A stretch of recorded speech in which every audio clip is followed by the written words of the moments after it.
Hi friends, welcome to government jobs portal. Okay, so ఈరోజు trick of the డేలో ఒక simple problem చూద్దాం మనం. ఓకే, సో ఒక సింపుల్ ప్రాబ్లమే చూడబోతున్నాం. బట్ యాక్చువల్లీ ఏంటంటే సింపుల్ ప్రాబ్లమ్స్ అయినా సరే ఎంత సింపుల్గా సాల్వ్ చేస్తున్నాం అనేది ఇంపార్టెంట్ అనమాట. సో సింపుల్ ప్రాబ్లమ్స్ మీద కూడా మనం టైం సేవ్ చేసుకుంటే ఒక ప్రాబ్లం చేసే దగ్గర మనం 2 ప్రాబ్లమ్స్ చేయొచ్చు. అప్పుడు డిఫికల్ట్ ప్రాబ్లంకి ఏంటి ఎక్కువ టైం ఇవ్వచ్చు. Okay, so trick of the day మనకి చాలా హెల్ప్ అవుతుంది కంపల్సరీగా. సో సింపుల్ ప్రాబ్లమ్స్ని కూడా సింపుల్గా చేయాలి, అలాగే కొన్ని టఫ్ ప్రాబ్లమ్స్ని కూడా మనం సింపుల్గా చేయొచ్చు అనమాట. Okay, so online classes actually Monday నుంచి స్టార్ట్ చేయబోతున్నాం. So banking, reasoning and arithmetic already నేను ఇన్ఫార్మ్ చేశాను. సో జాయిన్ అయ్యే వాళ్ళు ఎవరికైనా ఇంట్రెస్ట్ ఉంటే మాత్రం తప్పకుండా జాయిన్ అవ్వండి. ఈ మండే నుంచి స్టార్ట్ అవబోతున్నాయి అనమాట క్లాసెస్. ఓకే, సో రీజనింగ్కి వచ్చేసి ఒక 1000 రూపీస్ ఫీ ఉంది అండ్ అరిథమెటిక్కి 1500 ఫీ అనమాట. ఓకే, సో ఇంట్రెస్ట్ ఉన్న వాళ్ళు ఈ నెంబర్కి వాట్సాప్లో మెసేజ్ చేయొచ్చు. ఓకే, సో ఓకే, ఈరోజు ట్రిక్ ఆఫ్ ద డేలోకి వెళ్ళిపోతాం మనం. A sum was invested at a certain rate of simple interest for 2 years. So ఏంటి, ఒక సమ్ని ఇన్వెస్ట్ చేశారంట. ఓకే, ఎంతకి? Simple interest of for 2 years. ఎంత రేట్ ఆఫ్ ఇంట్రెస్ట్కి ఇన్వెస్ట్ చేశారో మనకి చెప్పలేదు. Okay, if the sum were invested at 3% more rate of interest.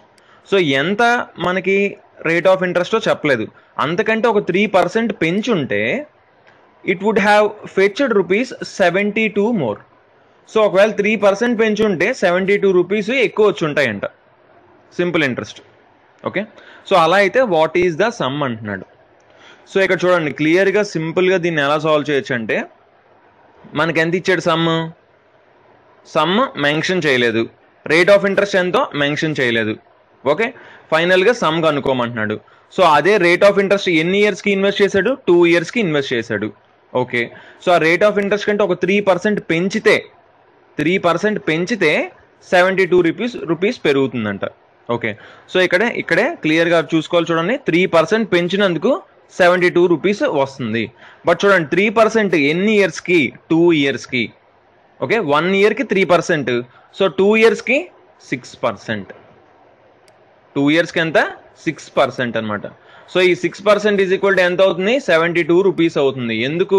ఈ 3% పెంచడం వల్ల 72 అవుతుంది. 2 years కాబట్టి 6% అయింది.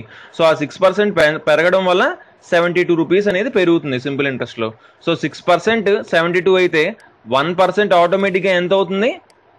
1% 72/6. 72/6 ఎంత? 12. సో 1% 12 అయింది. సో 100%. సమ్ అనేది ఏంటి? 100%. సో 100% కాబట్టి 1200. సో ఆన్సర్ ఏంటి? 1200 అనమాట. ఓకే, సో సింపుల్ ప్రాబ్లమ్స్ని కూడా సింపుల్గా సాల్వ్ చేయగలగాలి. ఓకే, సో ఇప్పుడు ఇదే ప్రాబ్లం మనం ఇంకొక ఎగ్జాంపుల్లో చూద్దాం. So a sum was invested at a certain rate of simple interest for 4 years. So 4 yearsకి ఇన్వెస్ట్ చేశారు. ఏంటి? 5% పెంచితే రేట్ ఆఫ్ ఇంట్రెస్ట్ 5% పెంచితే 120 రూపీస్ వచ్చిందంట ఎక్స్ట్రా. సో ఇంకేముంది? 5% 1 yearకి. ఎన్ని ఇయర్స్కి ఇన్వెస్ట్ చేశారు? 4 yearsకి. సో 5 into 4 ఎంత? 20%. సో యాక్చువల్లీ మనం పేపర్ మీద పెన్ పెట్టుకున్నా కూడా క్లియర్గా చెప్పేయచ్చు అనమాట. సో 20%కి 5% 1 yearకి, 4 years ఇన్వెస్ట్ చేశాడు 20%. సో 20%కి ఎంత అవుతుంది? ఇది 120 అవుతుంది. సో 20% 120కి ఈక్వల్ అయితే 1% ఎంత? 6. 1% 6. ఆటోమేటిక్గా ఇది పేపర్ మీద పెన్ పెట్టుకున్నాను ఈజీగా చేసేయచ్చు. 120/20 ఎంత? 6. 1% 6 అయితే 100% 600. ఏముంది? 1 into 100 100%. 6 into 100 600. సో ఆన్సర్ ఏంటి? 600 అనమాట. ఓకే ఓకే, సో ఇలాంటి ప్రాబ్లమ్స్కి ఇవి అప్లై అవుతాయి అనమాట. Okay guys, thanks for watching. తప్పకుండా మా ఛానల్కి సబ్స్క్రైబ్ అవ్వండి అండ్ ఈ వీడియోని తప్పకుండా మీ ఫ్రెండ్స్ అందరికీ షేర్ చేయండి. అండ్ ఇఫ్ ఎట్ ఆల్ మీకు ఆన్లైన్ క్లాసెస్లో జాయిన్ అవ్వడానికి ఇంట్రెస్ట్ ఉంటే ఇందాక చెప్పిన వాట్సాప్ నెంబర్కి మీరు మెసేజ్ చేయొచ్చు. Thanks for watching and bye.